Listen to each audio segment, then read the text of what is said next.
Welcome back to Island Life Live. Hawaii is experiencing the worst consequences of climate change, from fires to coastal erosion. With escalating threats to our ecosystems, there's an immediate need to invest in proactive environmental protection for the public safety of our communities. And here to share the urgency of funding for our ʻāina are Dr. Kavika Riley. He's our Vice President of External Affairs for Kupu, and Olan Leimomi Fisher, who is our Kua'aina advocate for Kua'aina Ulu Awamo. Thank you, family, for being here. We appreciate it. Thanks and thank you for us. loving our ʻāina so much.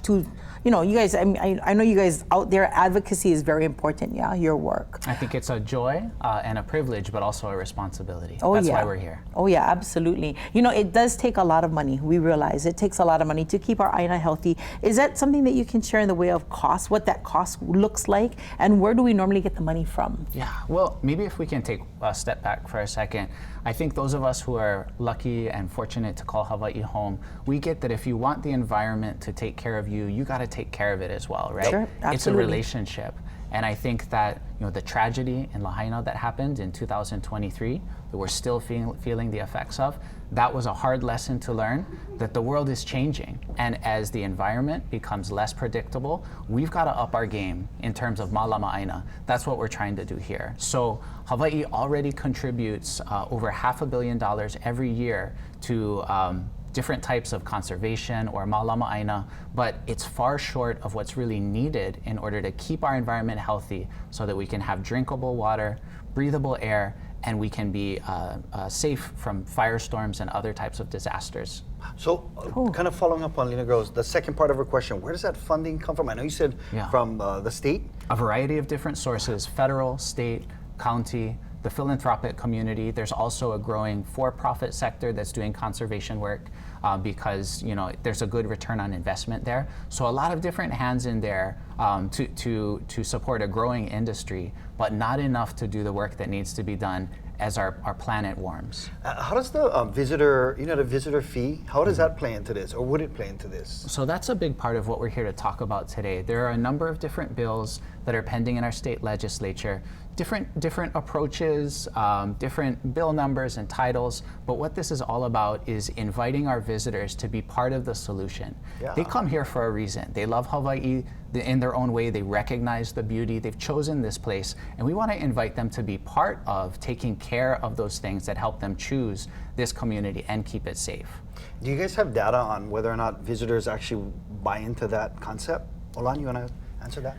Yeah, so it's pretty well known that we have over 10 million visitors annually, and that's just growing.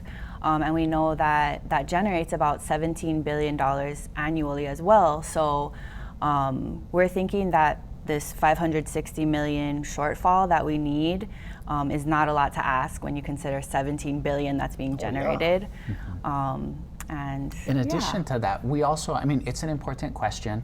So we were part of a nationwide poll that was conducted to ask visitors, what do you think about being part of the solution and contributing through a visitor fee or something to that effect? What we found is that most folks who are thinking about or have visited Hawaii, this would not stop them from coming. And in fact, 1 out of 4 of those folks that responded to this survey told us, if there was a visitor fee and we knew that I was part of the solution, I would be more likely to come. Now that's the kind of visitor we want. Yes. Hawaii is like no place else in the world, and nobody's responsible for protecting it more than we, the kama'aina, are, right? And we shouldn't look at ourselves as a discount option or a bargain option.